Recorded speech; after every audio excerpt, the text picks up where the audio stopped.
Baik, Assalamualaikum warahmatullahi taala wabarakatuh. Waalaikumsalam. Waalaikumsalam Waalaikumsalam warahmatullahi warahmatullahi wabarakatuh. wabarakatuh. Terima kasih saudara-saudara mahasiswa semuanya. Selamat pagi menuju siang, salam sejahtera. Semoga kita senantiasa sehat dalam lindungan dan ridho Allah Subhanahu wa taala, Tuhan yang Maha Kuasa, yang pada hari ini kita bisa memenuhi kewajiban kita thalabul ilmi, belajar bersama dalam mata kuliah dasar-dasar ilmu pemerintahan. Perlu saya sampaikan, saudara-saudara mahasiswa, Prof. Utang sedianya memang masuk, mungkin dalam minggu depan barangkali, karena kemarin beliau mengatakan pada saya, beliau ada halangan kegiatan di luar kota pada hari ini, dari hari kemarin sebetulnya. Jadi oleh karena itu, pada hari ini saya akan memberikan materi kuliah. Pada minggu depan, seperti yang sudah kita sepakati, kita kuliah di hari Rabu, siang ya, jam 1-an barangkali, kecuali nanti ada perubahan, nanti kita komunikasikan berikutnya. Mudah-mudahan kita tidak ada halangan. Demikian ya. Baik, saudara-saudara mahasiswa, kuliah kita pada hari ini masih melanjutkan pada dasar-dasar ilmu pemerintahan. Kita akan membahas mengenai pemerintahan, pemerintah dan birokrasi pemerintahan. Jadi sebetulnya nanti ujungnya di birokrasi pemerintahan. Di dalam dunia pemerintahan, saudara-saudara mahasiswa, yang namanya birokrasi pemerintahan itu tidak bisa lepas di dalam penyelenggaraan tugas, fungsi, dan kewajibannya. Nah, bagaimana relasi atau hubungan antara pemerintahan, tentu saja kita dalam konteks dalam konteks mendiskusikan ilmu pemerintahan, gitu kan? Bagaimana pemerintah dan birokrasi pemerintahan.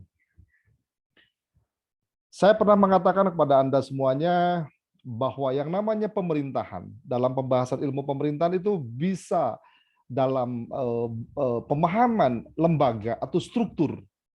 Jadi lembaga atau struktur itu kan berarti kan organisasi yang di dalamnya ada tata aturan, ada sistem, ya, ada operasional dan seterusnya, ada tugas dan fungsi. Itu pemerintahan dalam arti kelembagaan atau struktur. Ada juga orang yang memahami atau memberikan pemahaman terkait dengan pemerintahan itu adalah sebagai aktivitas memerintah.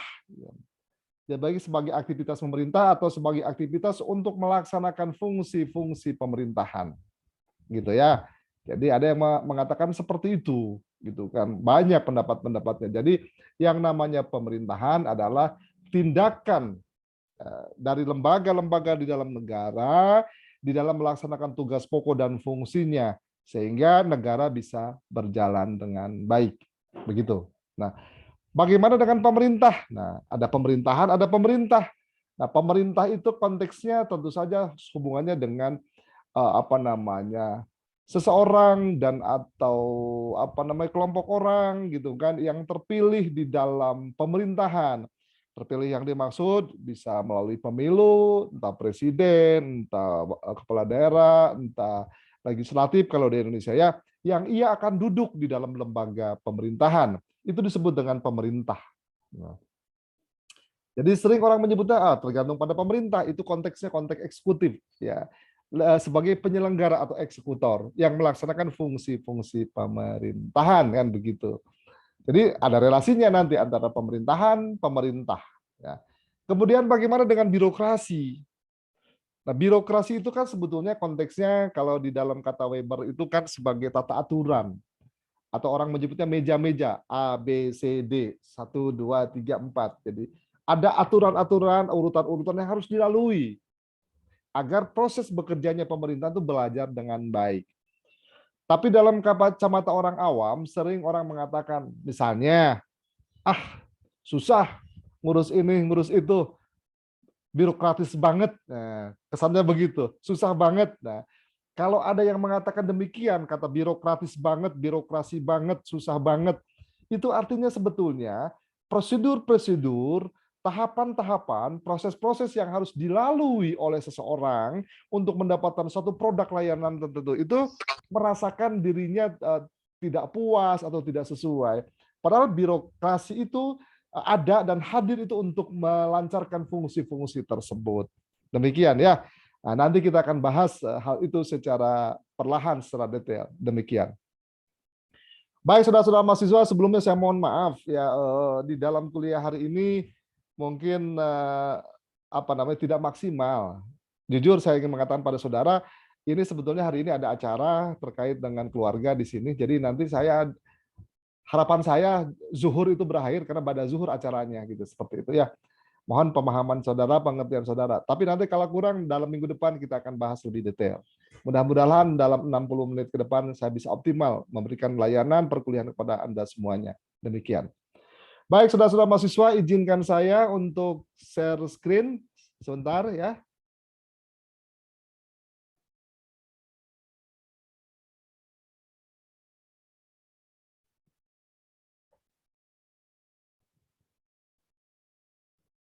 Baik, seperti yang saya katakan, diskusi kita pada hari ini membahas mengenai pemerintahan, pemerintah, dan birokrasi pemerintahan. Jadi ini konsep-konsep atau teori-teori yang melingkupi. Jadi kalau Anda belajar mengenai dasar-dasar ilmu pemerintahan, Anda harus paham mengenai pemerintahan. Anda harus paham mengenai pemerintah, dan Anda harus paham mengenai birokrasi pemerintahan.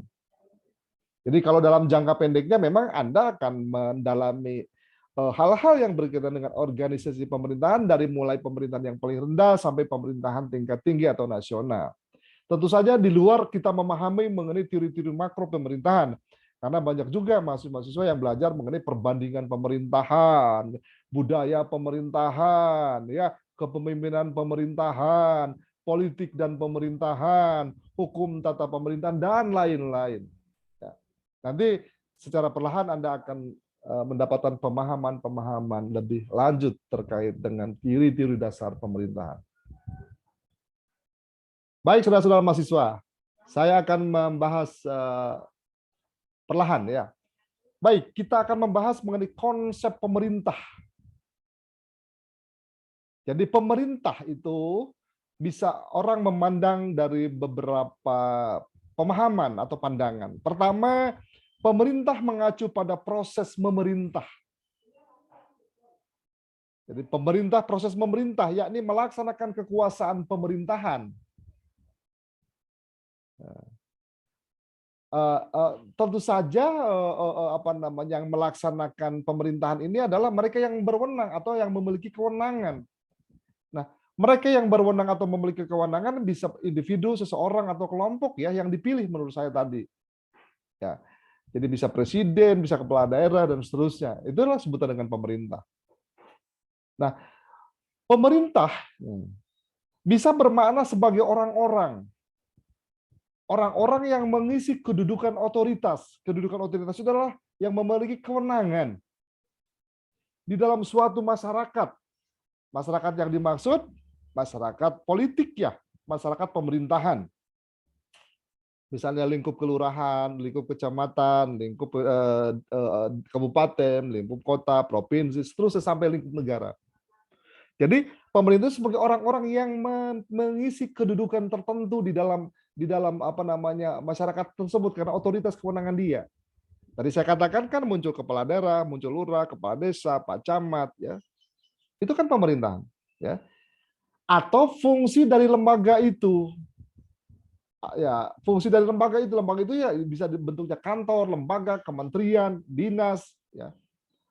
Dan jabatan-jabatan tadi Pak Camat, Pak Lurah, Pak Kades, ya, Pak Menteri dalam struktur pemerintahan. Gitu ya. Jadi di dalam konteks ini pemerintah bermakna sebagai orang-orang yang mengisi struktur-struktur dalam lembaga pemerintahan yang karena kedudukan itu dia punya otoritas atau kewenangan untuk melaksanakan fungsi-fungsi pemerintahan tadi. Nah, yang ketiga, pemahaman pemerintah ini dihubungkan dengan pemerintahan. Jadi pemerintahan berarti struktur. Pemerintahan berarti lembaga. Pemerintahan berarti susunan-susunan, cara-cara, sistem-sistem, ya, metode-metode, ya, di dalam sistem pemerintahan dalam suatu masyarakat yang struktur dan pengelolaannya itu bisa dinas, bisa lembaga pemerintahan, dan hubungan di antara yang memerintah dengan yang diperintah, dan hubungan antara pemerintah dengan rakyat, dengan masyarakat. Begitu ya. Jadi kalau begitu, pemerintah dengan pemerintahan itu memang tak bisa dipisahkan. Orang memandangnya tadi dari 3 kacamata, bisa sebagai proses, bisa sebagai orang-orang, bisa sebagai struktur di dalam sebuah lembaga pemerintahan. Sampai sini ada yang ditanyakan atau belum paham? Silakan. Nyambung nggak? Mau nanya, Pak, Rama ya. kalau di suatu negara kan ada negara berkembang dan negara miskin. Nah, kalau negara yang berkembang ke bawah sampai miskin, itu sebenarnya yang salah itu struktur pemerintahannya atau orang-orangnya? Oke, ya betul. Itu saya pernah belajar teori-teori negara berkembang, ya, development country theories. Ada teori-teori negara modern, ada teori-teori negara maju. Jadi sebetulnya kan ada negara maju, negara berkembang, negara miskin. Nah, kalau pertanyaan Rama, kenapa muncul kategorisasi itu? Nah, kategorisasi itu salah satunya bisa dari kacamata ekonomi atau tingkat kesejahteraan. Nah, untuk mengukur ekonomi atau kesejahteraan salah satunya adalah dari pendapatan bruto, dari tingkat pendidikan, dari derajat kesehatan. Itu bisa ukuran-ukurannya. Nah, kalau negara semakin maju otomatis ekonominya maju, teknologinya tinggi, pendidikan tinggi, dan seterusnya seperti itu. Ya, apalagi kalau sekarang udah era digitalisasi ya, berarti udah semakin orang tinggi high teknologinya, semakin tinggi derajat kesejahteraan, semakin tinggi pendapatan dan seterusnya. Nah, pertanyaan Rama sangat bagus sekali. Apakah kalau masih munculnya negara-negara miskin terbelakang, salah orangnya, salah sistemnya, atau salah apanya nih? Ya, gitu ya. Nah sebetulnya gini, Rama, di dalam sebuah teori dikatakan bahwa untuk menjalankan sebuah organisasi pun disebut pemerintahan negara, maka harus settle dulu sistemnya. Nah, sistem itu kan satu sistem itu adalah satu pola, satu kesatuan yang di dalamnya kan ada struktur-struktur, ada aturan-aturan, ada fungsi-fungsi, ada peranan-peranan, ada jabatan-jabatan, nah gitu kan, yang nanti akan diisi oleh orang-orang kan gitu ya. Misalnya begini Rama, tak usah jauh-jauh kita berkacamata. Indonesia menganggap bahwa masyarakatnya pada tahun 97 itu Indonesia itu berada pada negara yang tidak maju, masih berkembang dan sistem politiknya masih tertinggal dibanding dengan lain. Artinya tidak demokratis. Maka munculkan reformasi politik pemerintahan dengan cara apa? Ya reformasi tadi, mereform. Masyarakat bergerak, berubahlah sistem politik kita menjadi sistem politik yang lebih terbuka, lebih demokratis, gitu kan? Pemilihan presiden, kepala daerah, legislatif udah sangat terbuka. Sistem informasi terbuka, semua serba terbuka, keran politik dibuka, kan seperti itu. Sudah baguskah strukturnya? Menurut saya jauh lebih bagus dibanding sebelumnya. Pertanyaan dengan hubungan dengan pertanyaan Rama, kenapa Indonesia tidak lebih bagus berkembang padahal udah 20 tahun sejak reformasi politik pemerintahan kan seperti itu. Nah, kalau pertanyaan seperti itu kan apa Pak yang letaknya? Ya, kalau dengan kasus di Indonesia bisa jadi karena orang-orangnya. Pertanyaannya karena orang-orangnya apanya Pak? Orang-orang kan ukurannya standar banyak nih. Pendidikannya sudah semakin baik, Pak. Banyak sarjana segala macam, rekrutmen sudah semakin baik. Tapi kenapa masih terjadi? Nah, ambil contoh saja. Ya wilayah saya aja ya, saya tinggal di Bekasi gitu kan. Wali kotanya terciduk OTT kan. Pendidikannya dia doktor. Pengalaman politiknya lama gitu kan. Tapi kenapa? Kan gitu. Artinya ralinya ke apa? Ke perilaku, ke moralitas, ke attitude, ke culture, dan seterusnya, Rama. Nah, artinya habitual dalam diri setiap orang yang namanya komitmen, disiplin, berpikir masa depan ke depan, dan lain-lain itu masih kurang di kita. Nah, jadi kalau pendapat Rama tadi, ya bisa jadi karena sistemnya kalau memang belum dibangun sistemnya. Tapi bisa jadi karena orangnya. Nah, wabil khusus pada negara yang terbelakang bagaimana Pak, yang masih miskin segala macam, bisa jadi dua-duanya. Gitu. Sistemnya belum dibangun karena bergantung kepada siapa? Bergantung kepada negara penjajahnya, bergantung kepada otoritas yang berkuasanya.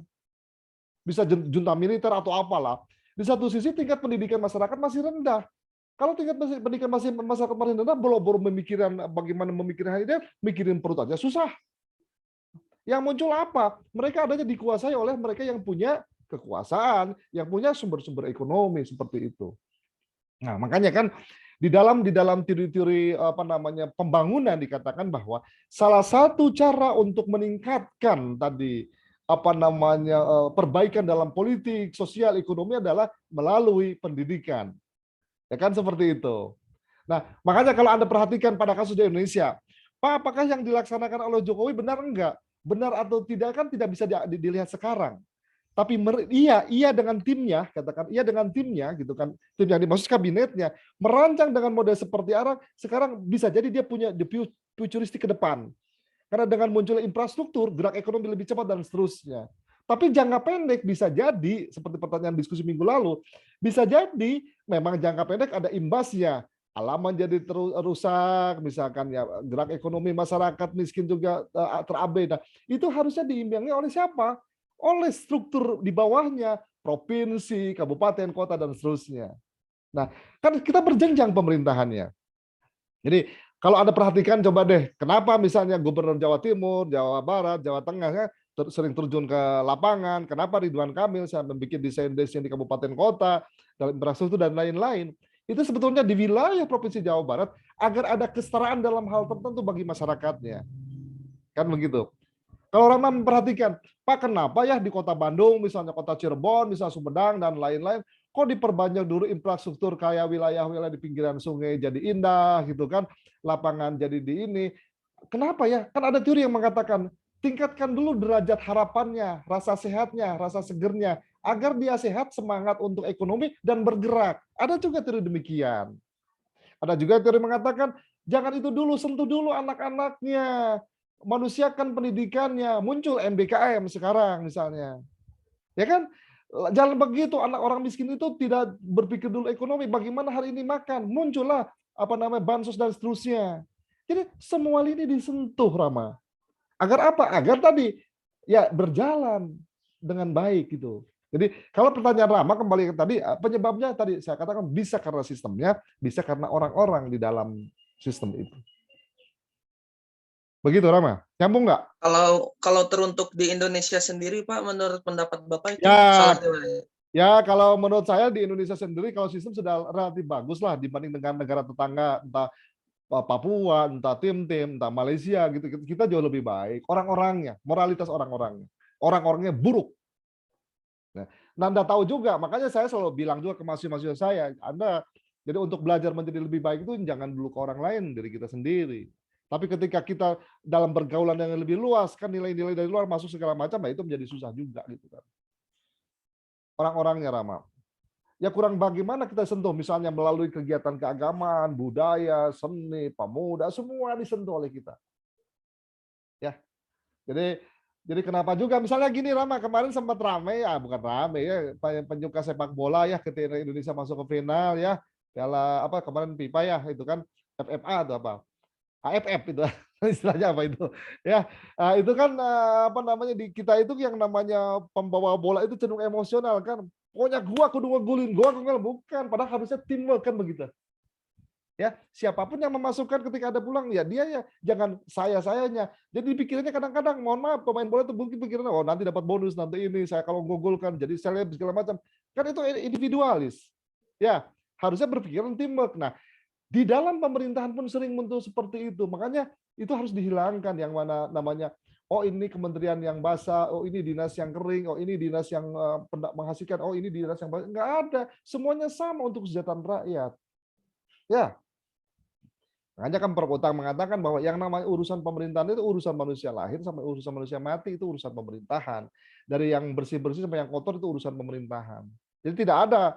Jadi kalau Anda besok lusa jadi birokrasi pemerintahan, dari birokrat pemerintahan, aparat pemerintahan, satu waktu Anda ditempatkan yang enak, satu waktu Anda ditempatkan di dinas pemakaman, pekuburan, satu waktu Anda di tempat sampah misalnya, ya mungkin saja. Ya, karena semuanya berujuk pada untuk kesejahteraan masyarakat. Coba aja begini, apakah Bandung menjadi kota yang sangat diminati oleh masyarakat dalam maupun luar misalnya untuk pariwisata? ketika Bandung sangat banyak sampah-sampahnya. Dulu pernah kejadian itu. Sampah di kota-kota bertumpuk sampai bau. Orang malas kan seperti itu. Berarti dinas persampahan sangat penting gitu kan. Seperti itu ya. Transportasi, kemacetan dan lain-lain. Orang mau ke Bandung kalau macet enggak lah, mendingan pilih kota yang lain kan. Bagaimana impact kemacetan? Oh, luas lagi impactnya ke ekonomi ke segala macam. Ya, seperti itu. Begitu Rama. Iya, Pak. Terima kasih. Ya, siap. Yang lain silakan. Baik, kalau belum ada pertanyaan saya lanjut dulu. Ya. Baik, substansi dasar pemerintah. Pemerintah ini mengandung makna yang mendasar sebagai pemerintah sebagai orang dan pemerintah sebagai lembaga yang menjalankan kekuasaan, yang menjalankan fungsi-fungsi pemerintahan di dalam negara. Gitu ya. Jadi substansi utama dari pemerintah adalah pemerintah sebagai orang yang melaksanakan, pemerintah sebagai lembaga yang atau lembaga yang menjalankan kekuasaan. Jadi lembaga yang dimaksud adalah kementerian apa, dinas apa, gitu. Itu lembaganya. Tapi kalau orang-orangnya, Gubernur Ridwan Kamil, wali kota siapa, Oded yang almarhum segala macam itu, seperti itu. Ya, bisa merujuk kepada lembaganya, bisa merujuk kepada orang-orangnya dalam konteks substansi dari pemerintah. Gitu ya. Oleh karena sering kan orang menyebutnya pemerintah Kota Bandung, itu merujuk kepada lembaganya. Pemerintahan Ridwan Kamil itu kan merujuk kepada orangnya, nah, seperti itu. Jadi artinya begini, antara lembaga dan orang itu dalam pemahaman mengenai pemerintah dan pemerintahan tidak bisa dilepaskan, begitu. Makanya kan ada istilah apa namanya, masanya siapa, periodenya siapa, gitu. Itu kan bahasa-bahasa yang sering kita kenal di dalam dunia pemerintahan. Baik. Nah, bagaimana dengan konsep pemerintahan? Konsep pemerintahan ini, pemerintahan tadi kan bisa dalam konteks kelembagaannya, bisa dilihat dari segi kegiatannya, aktivitasnya. Fungsi-fungsi melayani, membangun, ya, mendistribusikan, mengkoordinasikan, itu kegiatan-kegiatannya. Atau juga dilihat dari struktur fungsionalnya, strukturnya. Kelembagaannya ada kepala bagian, kepala subbagian, kepala seksi, unsur pelaksana. Kan seperti itu. Itu struktur. Ada presiden, ada gubernur, ada bupati, wali kota, ada camat, ada kepala desa, ada lurah. Itu struktur namanya. Kalau di kementerian ada kementerian, ya, ada dirjen, ya, ada kepala biro, sampai ke bawah. Itu struktur namanya. Ya. Kemudian konsep dalam konteks tugas dan kewenangan. Di dalam struktur itu ada tugas dan kewenangan. Misalnya dinas apa bertugasnya apa. Nah, gitu. Dinas pendidikan ya tugasnya mengurusi dalam bidang kewenangan pendidikan. Kan begitu. Dinas pasar mengurusi tugasnya dalam pengelolaan perpasaran, kan begitu. Dinas pariwisata, pemuda dan olahraga mengurusi urusan pariwisata, kepemudaan dan keolahragaan. Itu dalam hal tugas dan kewenangannya, tugas dan wewenangnya. Begitu ya, paham ya? Saya kira sangat sederhana ini. Jadi Anda jangan terkecoh nanti. Pak, bagaimana dengan partai politik? Bukan, itu bukan wilayah pemerintahan. Pak, bagaimana kalau misalnya LSM? Bukan wilayah pemerintahan, ya. Wilayah pemerintahan itu sebutan-sebutan tadi presiden, DPR, DPD, DPRD gitu kan. Bupati, wali kota, gubernur, camat, itu wilayah-wilayah konteks pemerintahan. Ya. Baik, seperti itu. Selanjutnya, yuk kita bagaimana pemerintahan dari segi kegiatan. Tadi saya sudah ulas sedikit. Nah, pemerintahan dari segi kegiatan mengandung makna sebagai segala kegiatan yang terorganisasikan. Yang terorganisasikan itu adalah jadi terkumpul dalam institusi tertentu. Jadi urusan pemerintahan bidang pertanian, pendidikan, kesehatan, kan gitu. Itu terorganisasikan namanya. Bersumber pada kedaulatan, rakyat mengamanahkan gitu kan. Dan berlandaskan pada dasar negara, Pancasila, terkait dengan rakyat, kewilayahan negara, demi tercapainya tujuan negara, masyarakat adil dan makmur. Ya. Jadi intinya begini, dari aspek segi kegiatan ya, maka pemerintahan bermakna sebagai seluruh aktivitas atau segala macam aktivitas yang dilaksanakan oleh pemerintah, gitu kan, berdasarkan kewenangan yang dimiliki untuk mencapai tujuan menuju masyarakat yang adil, makmur, dan sejahtera. Seperti itu. Ya.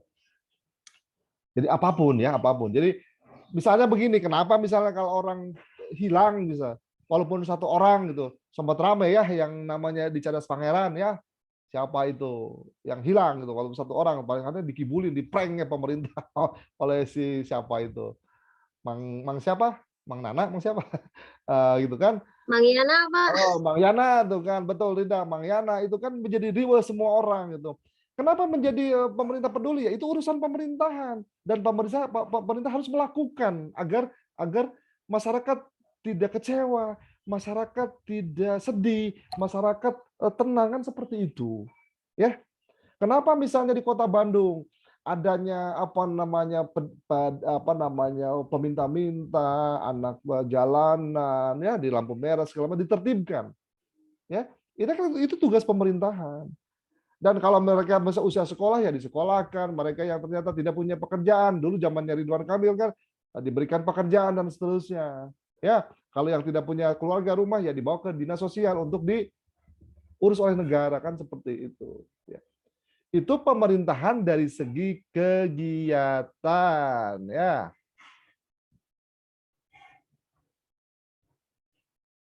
Baik, kemudian bagaimana dari segi struktur fungsionalnya? Tadi saya katakan berkaitan dengan segi struktur fungsional ini berarti berisi mengenai berbagai fungsi-fungsi negara yang satu sama lain saling berhubungan ini dalam konteks negara ya.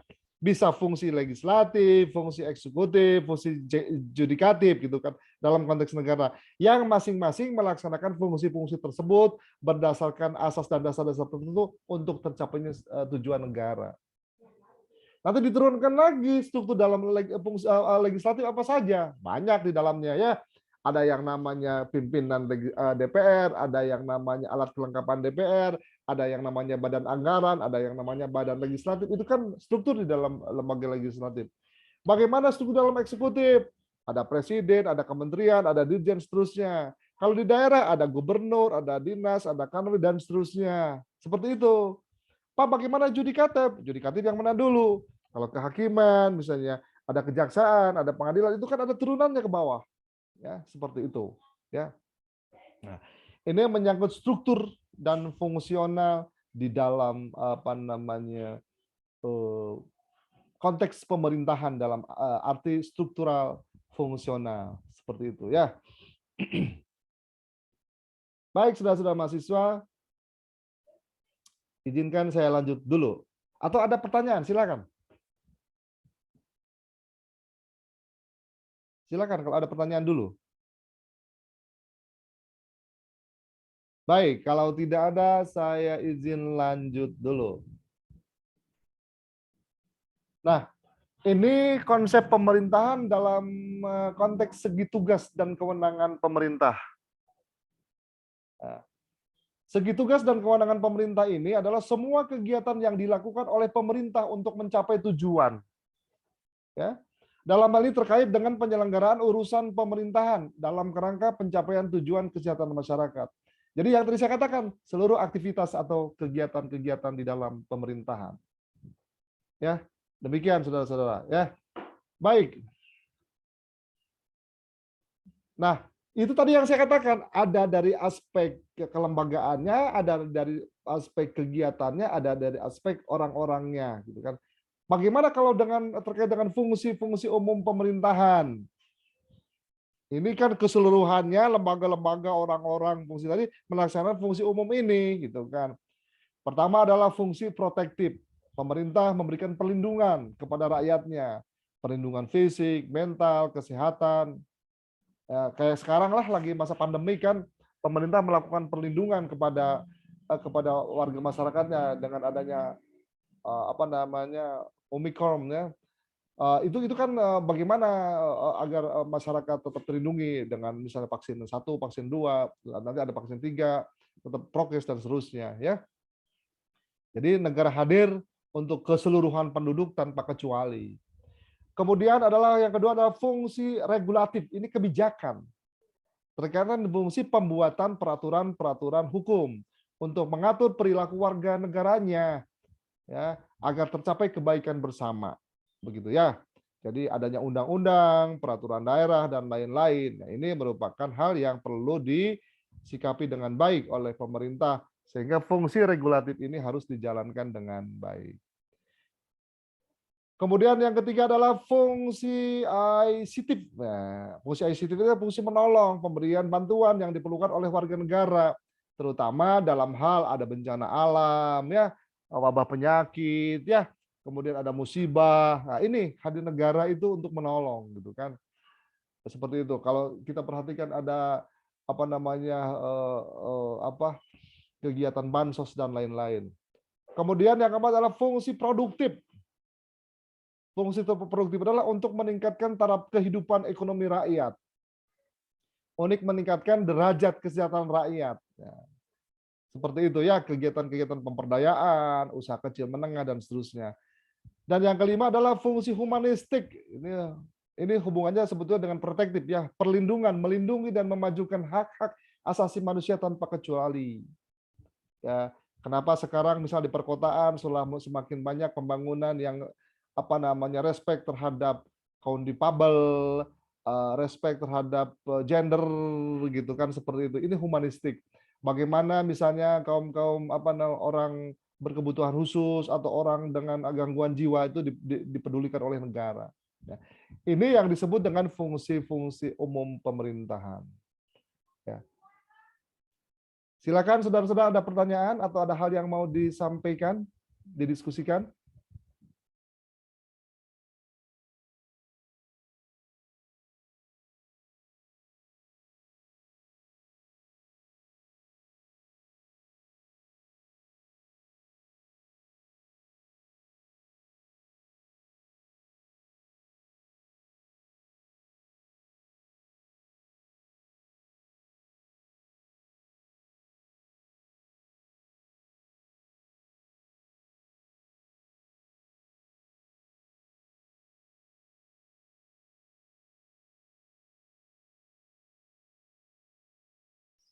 Baik, saudara-saudara mahasiswa, silakan kalau ada pertanyaan.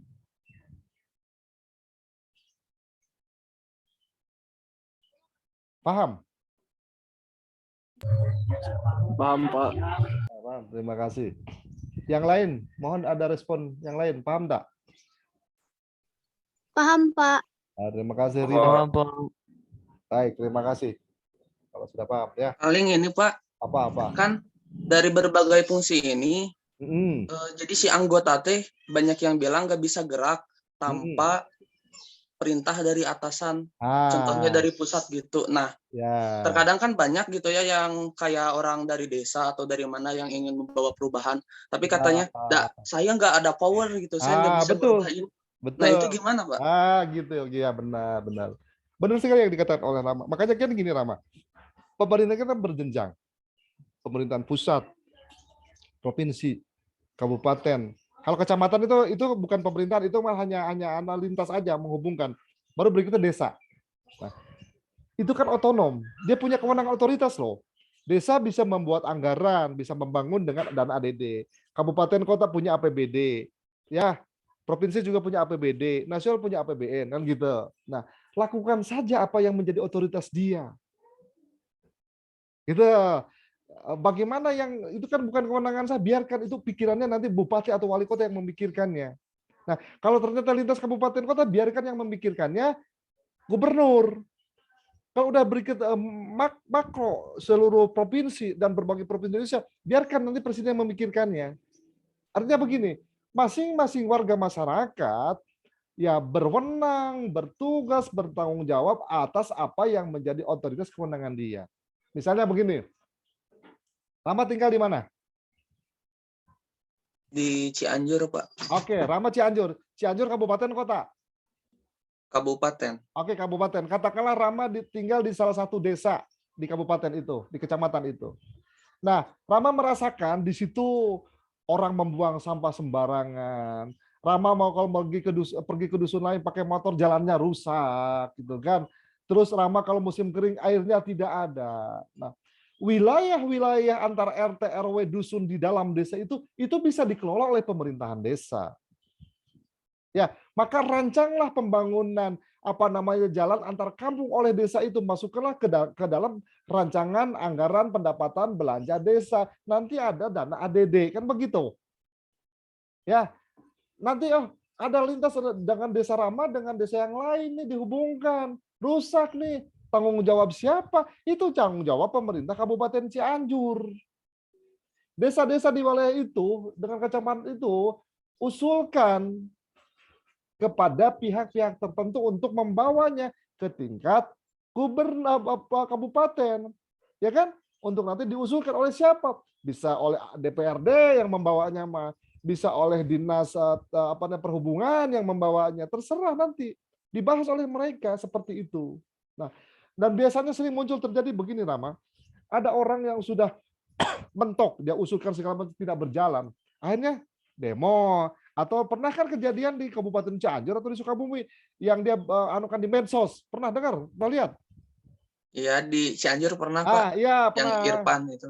Itu satu itu kan karena apa? Dia udah suntuk ini kok nggak ada pergerakan dari pemerintahannya. Makanya kan dengan cara di medsos kan barulah dia sadar, pemerintah sadar seperti itu. Ya, jadi sesuai dengan batas wilayah kewenangannya, Rama. Ya, agar apa? Agar masing-masing berfungsi.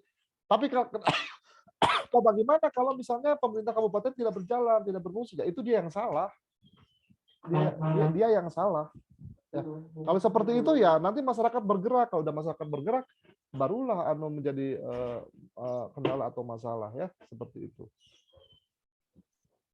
Oh, berarti Pak itu menjadi hambatan juga ya Pak buat proses kemajuan. Iya. Soalnya kan Iya. contohnya gitu Pak, di daerah Cianjur Selatan itu jalan itu kan masih jelek gitu. Waktu ditanya ke DPRD-nya kayak gitu, cina, ini bukan tugas kami, cina, ini kan jalan provinsi, ada yang jalan kabupaten, cina. Banyak yang bilangnya gitu. Berarti kalau misalnya kita masih menganut prinsip ini, bakal susah Pak buat maju. Gitu. Iya. Ya, ini milik kabupaten, itu betul karena urusan pemerintahan. Cuman kan begini, kewajiban pemerintahan pada masing-masing levelnya untuk membawa usulan itu. Jadi bupatinya jangan tidak peduli, anggota dewan daerah pemilihan kamu itu jangan tidak peduli, harus. Bahkan itu harus dibawa oleh, termasuk juga DPD, Dewan Perwakilan Daerah harus peduli, Rama. Nah, kenapa itu menjadi lama dan bertahun-tahun tetap aja kayak begitu? Karena tidak peduli. Coba Rama perhatikan wilayah selatan Jawa Barat, termasuk Cianjur. Ya kan? Baru-baru aja sekarang akan disentuh lagi nih. Dulu-dulu kan kemana aja pemerintah kan begitu. Ya, nah ini kendala, ini masalah. Gitu ya Rama ya? Iya Pak. Ya, ada yang lain silakan.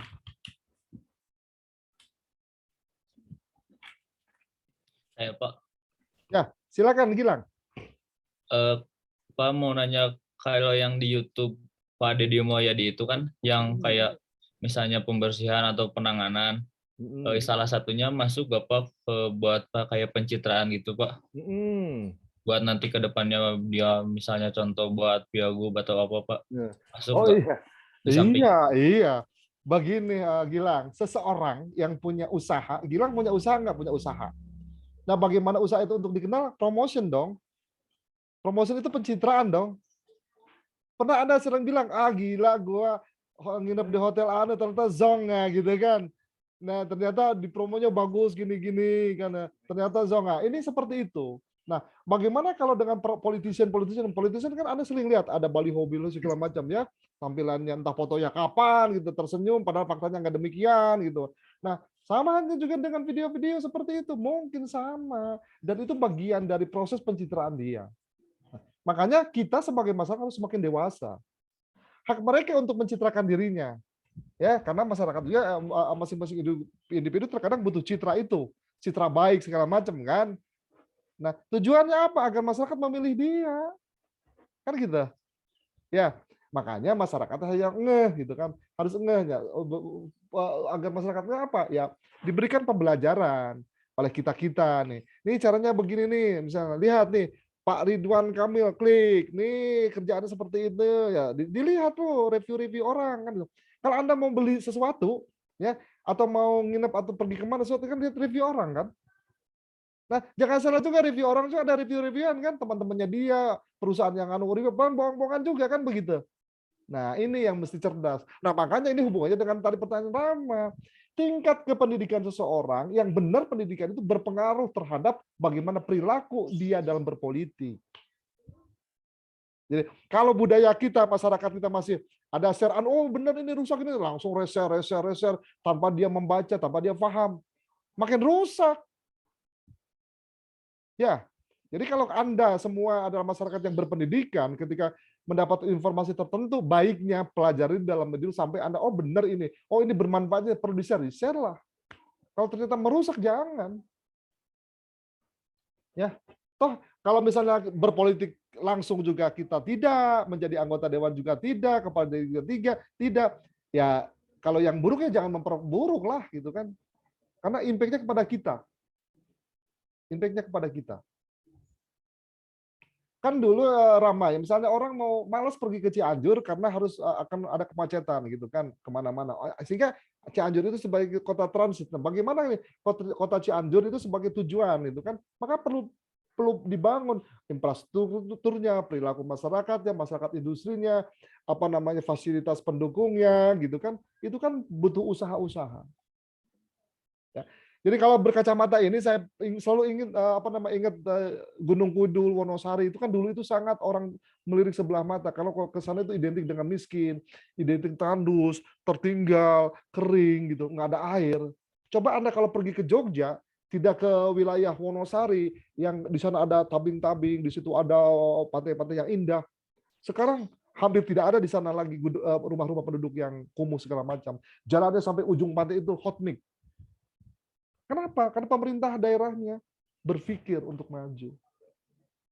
Tidak kurang kan, misalnya kalau si Rama di Cianjur, Kabupaten Cianjur, Cianjur itu indah sekali sampai saya pernah Rama ke daerah dekat Cidaun ya, ke apa itu bukan Ujung Genteng sih apa kalau dari Cianjur sini masuk ke sana itu ke Sukanagara ya, terus lagi ke apa lagi itu banyak itu apa namanya air terjun yang bagus, pantai yang indah. Tapi kenapa orang belum melirik ke sana? Ya karena jalan menuju sananya belum ditangani dengan baik karena wilayah perkebunan dan seterusnya misalnya. Pemdanya harus berperan. Makanya Kabupaten Cianjur kan kemarin sempat ramai juga kan, bahkan masuk ke ranah pengadilan kan karena ada beberapa masalah. Nah ini Cianjur itu kan sangat luas, Rama. Sehingga saya pernah melakukan pengkajian itu harusnya dibagi 3. Ada kota Cipanas, ada kota Cianjur, ada kabupaten nanti Kabupaten Cianjur Selatan. Jadi ada kota Cipanas, kota Cianjur, Cianjur sendiri, dan Cianjur Selatan. Menjadi 4 harusnya. Tapi kalau Cipanas berdiri sendiri, Kabupaten Cianjur menjadi menderita, tidak ada sumber pendapatan. Kalau Cianjur Selatan juga berdiri sendiri, kabupaten induknya juga sengsara. Nah ini harusnya kan disiapkan. Demikian pula wilayah Garut Selatan, ya, Tasik Selatan, itu orang udah masyarakat ingin menjadi kabupaten mandiri gitu. Karena kan nunggu dari yang sekarang berjalan kan nggak berkembang. Nunggu dari pemerintah pusat orientasinya lebih kepada Indonesia bagian timur kan seperti itu. Jadi wilayah otonomi daerahnya yang harus berpikir lebih baik. Oke, saya lanjut lagi. Nah ini fungsi khusus pemerintahan. Fungsi khusus pemerintahan itu sebetulnya lebih kepada fungsi-fungsi pemerintahan dalam arti sempit atau fungsi-fungsi pemerintahan dalam arti pemerintahan eksekutif. Jadi pertama adalah dalam hal menentukan perumusan kebijakan sebagai regulator. Nah, jadi perumusan kebijakan dalam penyelenggaraan pemerintahan. Kedua adalah fungsi pelayanan. Pemenuhan kebutuhan rakyat dalam kehidupan mencapai kesejahteraan. Pelayanan macam-macam pelayanan kan. Pendidikan, kesehatan, perhubungan, macam-macam semua pelayanan, jenis pelayanan. Kemudian fungsi pembangunan. Pembangunan itu pembangunan fisik dan non-fisik. Ya, fisik juga macam-macam. Yang jelas ini berhubungan dengan pemenuhan sarana dan prasarana bagi pendukung pencapaian kesejahteraan masyarakat. Seperti itu ya. Kemudian ada fungsi pemberdayaan. Fungsi pemberdayaan itu mewujudkan kemandirian masyarakat secara sosial dan ekonomi. Sehingga masyarakat menjadi mandiri, berkembang, dan seterusnya. Nah, Saya ingin mengatakan kepada Anda semua, jika para kepala daerah, jika para lurah-lurah, jika para kepala desa melaksanakan ini dengan baik saja, yang normal saja, jangan macam-macam, berhasil. Apalagi kalau ditambah dengan inovasi-inovasi. Ya, yang normal aja lah lakukan dengan baik. Program yang sudah dimasukkan dalam anggaran sehingga tidak ada lagi yang korupsi segala macam, itu markup anggaran, itu pasti akan cepat sejahtera masyarakat. Ya. Tapi yang jadi masalah kan kita mah loba ucing ngering nanya nu barekian tata duit gitu kan. Ya, hayam itu bagi duit bagi nahuut. Ya, jelema mah bagi duit itu ya. Nah, ini. Oke, saya masuk ke birokrasi pemerintahan ya. Tadi saya katakan adalah birokrasi pemerintahan yang tidak akan mungkin lepas dari yang namanya pemerintahan. Jadi birokrasi itu merupakan suatu bentuk organisasi sosial di dalam ya, ke masyarakat ya. Kalau Anda menyebutkan apa namanya persatuan remaja masjid mana itu birokrasi, sistem birokrasi. Pemuda pencinta alam itu birokrasi. KNPI itu birokrasi, Kelurahan Cimaningtin itu birokrasi, Kecamatan Cijulang itu birokrasi, Kabupaten Bekasi itu birokrasi. Jadi itu birokrasi itu. Jadi birokrasi itu ada di mana-mana, dari mulai masyarakat tradisional sampai kepada masyarakat yang modern itu birokrasi ada. Kenapa? Karena birokrasi itu berupa sistem, tata aturan.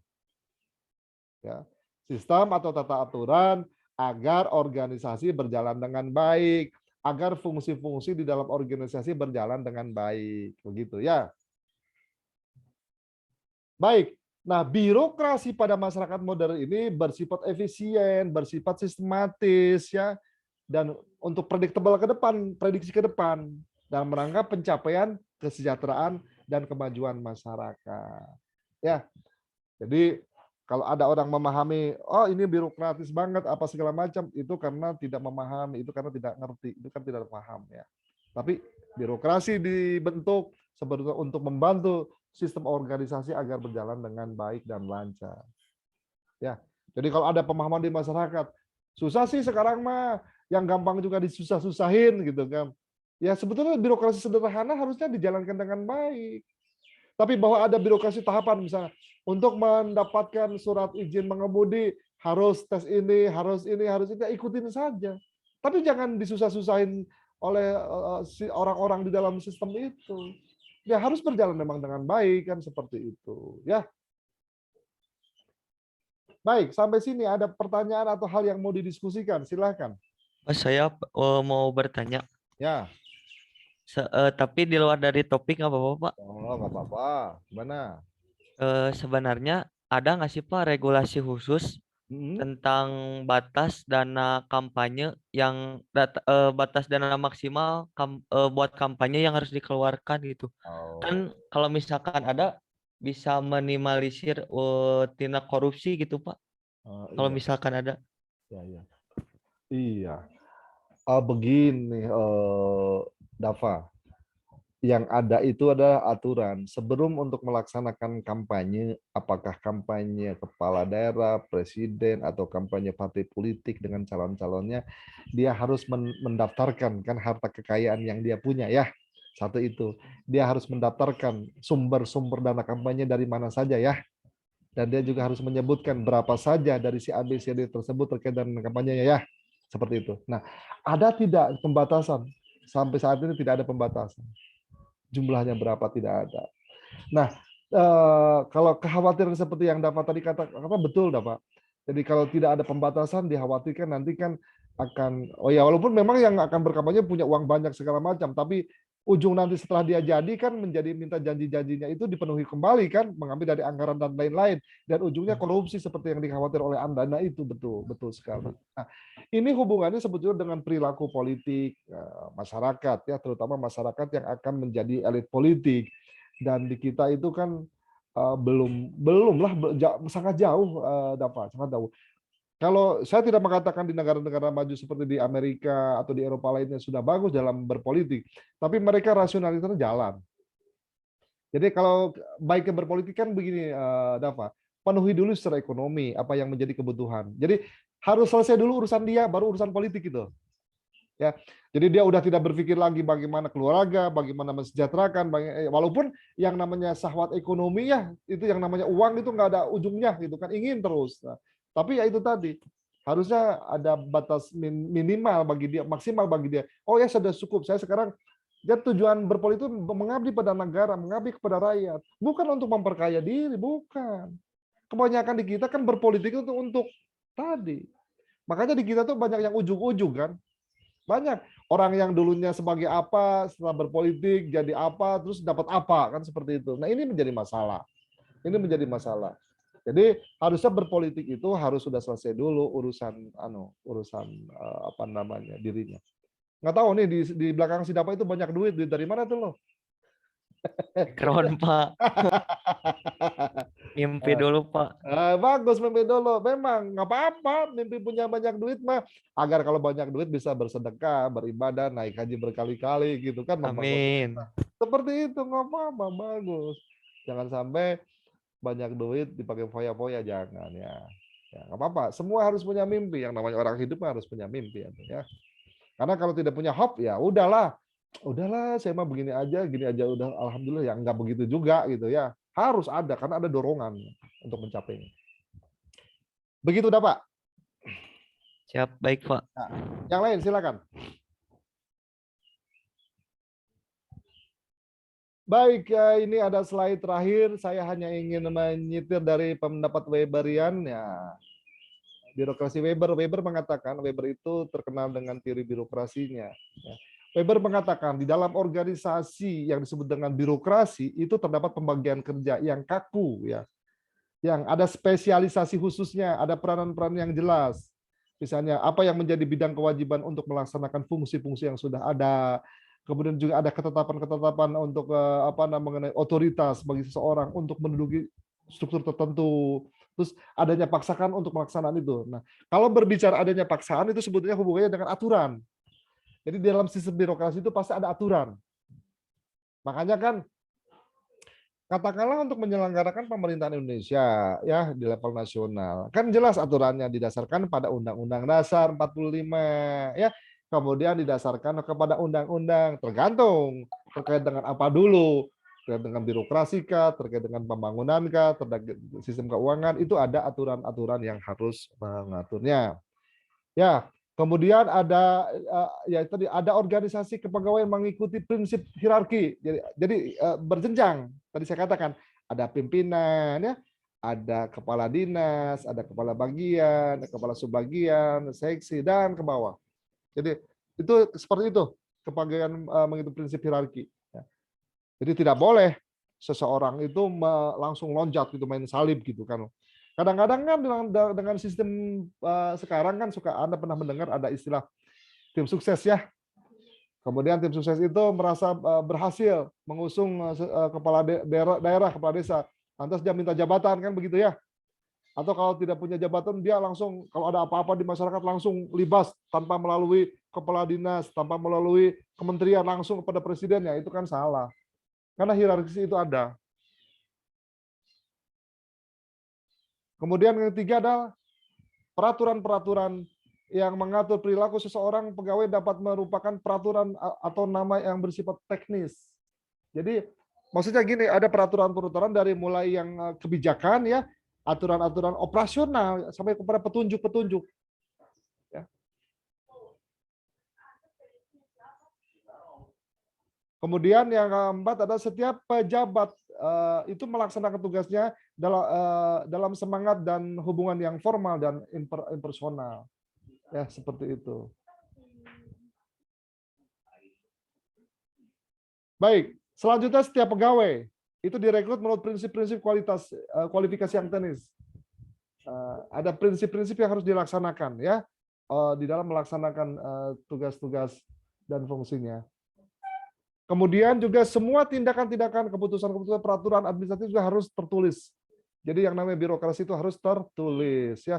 Tidak boleh birokrasi itu hanya verbal, hanya katanya ya, atau ditulis melalui tulisan-tulisan yang sederhana, harus tertulis secara formal ya. Baik, demikian saudara-saudara. Silakan kalau ada pertanyaan.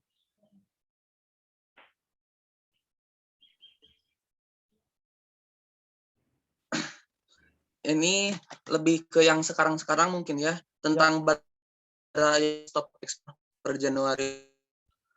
Nah, di sana kan ada pro kontra gitu Pak dari negara lain gitu seperti Jepang atau yang lain. Nah, dari Indonesia mengatakan ini jadi awal dari kemunduran, tapi ada juga yang pro ini awal dari kemajuan. Nah, Iya. kalau menurut Bapak itu bagaimana?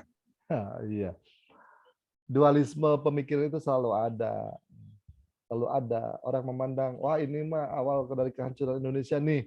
Karena ternyata semua anggaran melulu kepada infrastruktur. Ada orang mengatakan, oh ini kemajuan, kita sudah bisa bersetara dengan negara lain, kita sudah punya katakanlah punya power dengan yang lain, nah, seperti itu. Ya, bagi saya bagaimana? Ya tadi sebetulnya ini menjadi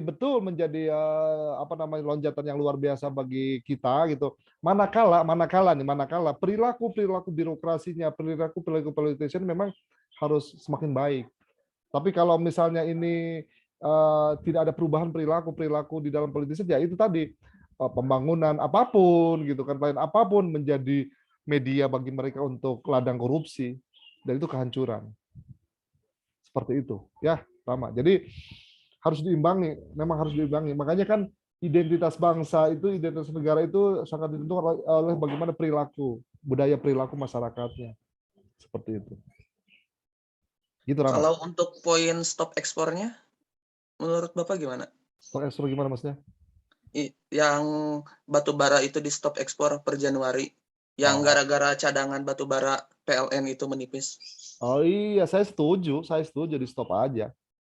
Saya setuju. Kan begini maksud saya, dia ekspor tujuannya untuk memperoleh pendapatan bagi negara. Yang satu itu. Tapi stop ekspor pun tetap akan dipergunakan. Nggak apa-apa. Jadi PLN memberi ke perusahaan batubara itu kan tetap dapat dia. Tapi dipergunakan untuk masyarakat Indonesia untuk semakin meningkat itu kesejahteraan. Nggak apa-apa. Jadi barang atau jangan batubara apapun juga kalau memang, makanya kan zaman Soeharto juga dulu sering mengatakan begini, budaya menghargai produk sendiri, belanja sendiri. Bahkan di salah satu kabupaten di Jawa Tengah itu daerah Yogyakarta ada loh satu kabupaten yang di kabupaten itu tidak ada satupun, mohon maaf, minimarket. Ada. Kenapa? Ya daripada beli ke minimarket yang sifatnya hedonis, borjuis segala macam, memperkaya orang lain, walaupun memang ada orang di situ dipekerjakan di situ, mendingan beli ke warung Mang Otong, ke BIC gitu kan, ke Mang Hasan gitu kan, jelas gitu, atau pergi pasar tradisional. Nah budaya seperti itu kalah di kita. Orang lebih suka makan di mall-mall dibandingkan dengan makan di warteg atau di warung-warung pinggiran. Padahal itu beli gengsi. Nah, saya kira sekarang dengan udah budaya dengan online gitu kan sudah mulai berkembang kan usaha-usaha kecil ya kan yang dibidik, karena orang tidak harus pergi ke mall segala macam. Nah, mungkin ke mall cuma sebulan sekali atau ketika ada duit saja, selebihnya dia beli ke warung dengan cara online seperti itu. Jadi saya setuju tidak usah diekspor, Rama. Ya, tidak usah diekspor, dipakai aja oleh kita. PLN beli aja ke perusahaan batubara, PLN bisa tetap menghidupkan dan memberikan pelayanan pada masyarakat. Bisa jadi nanti harga perkawihannya menjadi turun gitu. Bisa jadi seperti itu. Iya Pak, berarti terlepas dari gugatan atau protes dari negara lain gitu ya? Ya nggak apa-apa itu mah, yang negara lainnya punya hak, yang kita juga punya otoritas kan. Ada swadesi namanya, kemandirian kita oleh diri kita sendiri harus dilakukan. Ya, apa-apa biarin aja. Itu mah kan mereka punya power untuk mendesak. Oh kalau begitu nanti Indonesia akan istilahnya tuh kan